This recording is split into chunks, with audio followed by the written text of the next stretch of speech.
Olá, eu sou o professor Fábio Vieira, de História, 7º ano. Nessa aula nós vamos aprender os conceitos principais de História, que é uma revisão do PAC 1, Unidade 2. Assim, nessa aula nós vamos ter uma revisão sobre o conceito de História. Assim, teremos com base o primeiro historiador, que foi Heródoto, 484 a 425 a.C. Foi um importante historiador grego da antiguidade. Foi considerado pelo filósofo Cícero o pai da história. Revelou as primeiras conquistas dos persas na Grécia, as várias formas de governo até a retomada do poder pelos gregos. Heródoto nasceu em Halicarnasso, cidade grega da Ásia Menor, hoje Bodrum, na Turquia, por volta de 484 a.C.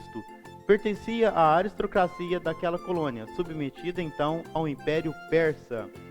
Assim, pessoal, Heródoto ele vai nos trazer a ideia de que a história é uma ciência que busca os fatos históricos propriamente ditos. Mas como que são os fatos históricos? Os fatos históricos ele começa com a escrita. Adentrando mais ainda um pouco mais, aliás, aqui nós temos uma pergunta básica que nós fazemos: o que é história? E o que é história? Para que ela serve?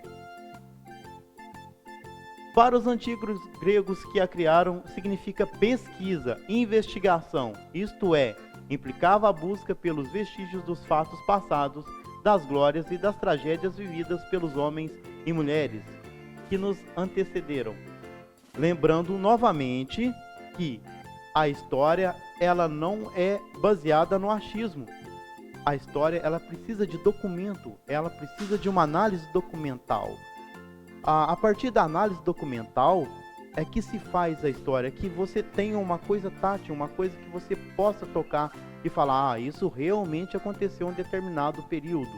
Assim vamos ter, novamente aqui respondendo essa questão, história é uma palavra com origem no antigo termo grego, history, que significa conhecimento através da investigação.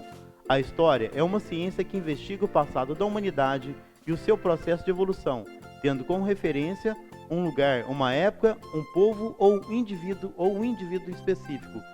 Quando falamos que a história ela pode analisar coletivamente uma nação ou um indivíduo, queremos dizer que a história, quando ela pega elementos ao longo do seu tempo, ou seja, esses elementos escritos, ela vai me trazer impressões que esse povo deixou no espaço. Por exemplo, os incas e os maias. Então, adentrando mais aqui, é a ciência que estuda a sociedade, o homem através dos tempos. Também significa investigação, como falei, investigação do passado. Historiador é o especialista que estuda a história. Então aqui nós temos uma escala temporal da história. No começo aqui nós temos a pré-história. A pré-história significa que o homem ainda não deixou uma escrita, porque a história ela só começa a partir da escrita. A pré-história, então, pressupõe que o homem ainda não tem o domínio da escrita. Ele deixa as marcas no ambiente, no espaço, mas não a escrita. Então a escrita ela começa aqui já na antiguidade, onde nós temos o surgimento, por exemplo, dos algarismos romanos, dos números arábicos. E aqui também na antiguidade, se você observar aí acima da antiguidade, nós temos os marcos históricos. Por exemplo, a queda do Império Romano no Ocidente, a tomada de Constantinopla pelos turcos, início da Revolução Francesa e a Idade Contemporânea, aqui marcada por um computadorzinho aqui, ó. A Idade Moderna é a época das grandes navegações. A Idade Média já é a parte mais que nós tínhamos um rei, mas nós tínhamos um poder muito forte religioso, né? É o que a gente vai ver um pouco mais para frente quando a gente for estudar o Iluminismo, que vai romper com essas ideias ali, principalmente ali na Idade Moderna. Segundo o historiador Mark Bloch, o historiador tem o papel de investigar e seu objeto de estudo é o homem, ou melhor, os homens, e mais precisamente, homens no tempo. Por que homens no tempo? É porque o homem, ele avança conforme a sua experiência no tempo e no espaço. O historiador se utiliza de fontes históricas, como eu já falei, para realizar seu estudo. E fonte pode ser tudo aquilo que ajuda o historiador a comprovar o que diz. É o que guarda em si a memória individual ou coletiva de um povo. Lembrando que a história, quando o homem faz história, ele faz a história de forma social, ele faz a história coletivamente. Terminando aqui, então, a nossa parte sobre o conceito de história, vamos adentrar, então, a revisão do PAC 2. O que o PAC 2 nos traz? O que tem de pertinente no PAC 2? Vamos fazer aqui a revisão. Temos os povos pré-colombianos. Como eu falei para vocês nos slides anteriores, os povos, eles fazem a sua história mediante a escrita. Então vamos analisar o que esses povos pré-colombianos deixaram para a gente. Então nesse slide aqui eu trouxe para vocês o exemplo dos povos pré-colombianos. Na América do Sul, ou América Latina, Incas, Maias e Aztecas. No Brasil, o Guarani, Ticuna, Caigangue, Macuxi, Terena, Guajajara, Yanomami e Chavante. Analisando aqui marcas no tempo, marcas históricas que podem ser analisadas, nós temos aqui essa construção inca na Amazônia peruana ou na floresta peruana, né? Esses povos, eles eram muito avançados se compararmos aos nossos índios, tá?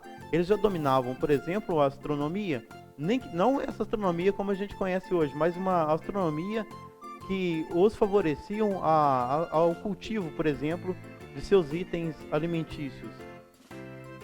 História da América e civilizações pré-colombianas. Então, nós vamos dividir em dois. A Mesoamérica, antes de 1519, e a do Andes Centrais, antes de 1532. Continuando aqui, com destaque nós temos Aztecas, Maias e Incas. Desenvolvimento tecnológico e complexidade cultural. Eles tinham um profundo conhecimento dos movimentos astronômicos, dos movimentos dos astros, aliás. Esses movimentos, segundo a sua crença, é que mostravam para eles o tempo de plantar e o tempo de colher. E qual era o melhor tempo, por exemplo, para a caça? Cultura e religião inca. Os incas eram politeístas, adoravam a vários deuses e acreditavam que o universo estava organizado em 3 mundos: Hanan Pacha, ou mundo de cima, Kai Pacha, mundo do meio, e Uka Pacha, mundo subterrâneo. A comunicação entre esses mundos era feita através de elementos da natureza, como a chuva e os animais, como o condor. Era comum, então, para se comunicar com eles, com esses deuses, para pedir chuva e para pedir abundância de alimentos, o sacrifício humano. Tanto faz na cultura inca, na maia, como azteca. A cultura e religião azteca. Os aztecas eram politeístas, ou seja, também mais de um deus, e adoravam seus deuses em templos em forma de pirâmide. Para manter as divindades contentes, praticavam sacrifícios humanos, pois acreditavam que esta era a maneira de fazer com que o sol sempre voltasse a nascer. Trabalhavam a cerâmica com estruturas geométricas e usavam as plumas de aves para fazer coroas que seriam usadas pelo imperador nas cerimônias religiosas. Então, quando eu observo essas culturas, eu vou ver uma coisa bem interessante, que todas elas, incas, maias e aztecas, vão trazer o elemento sol. O sol é o deus principal deles. Por exemplo, isso era comum aqui nos povos pré-colombianos. A herança disso a gente pode destacar, por exemplo, na bandeira da Argentina. A gente tem um solzinho ali, né? Com o rostinho e tudo mais ali, mostrando que ele é uma divindade. Cultura e religião maia. Os maias eram politeístas também. Construíam templos em forma de enormes pirâmides, que até hoje podem ser visitadas no país da América Central. Causas dos fins das civilizações pré-colombianas. A exemplo, os aztecas. A derrota dos astecas para os espanhóis não pôde ser explicada por um único fator apenas. Na verdade, ela é o resultado da combinação de uma série de fatores. Os dois mais importantes foram o fato de Cortés ter conseguido aliados entre a população indígena e o de que ele estava bem informado a respeito do seu inimigo. Então, eles estudaram o seu inimigo para poder fazer um golpe certeiro, uma coisa rápida, né?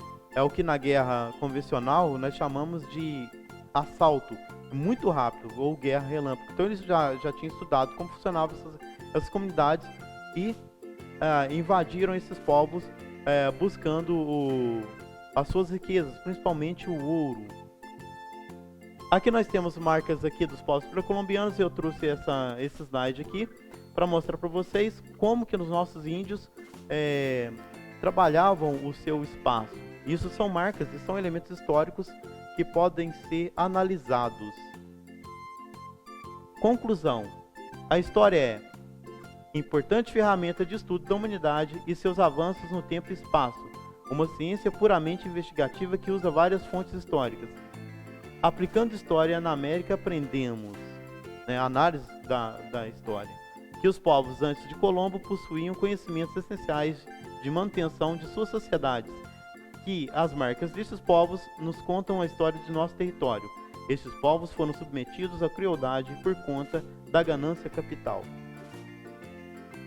Terminamos aqui a nossa aula, a nossa revisão, e gostaria de salientar que estudar história, estudar os nossos povos americanos, é dar ênfase à nossa identidade, a quem somos e a quem devemos defender, né? Nós devemos defender a nossa cultura. Assim termina a nossa aula. Obrigado.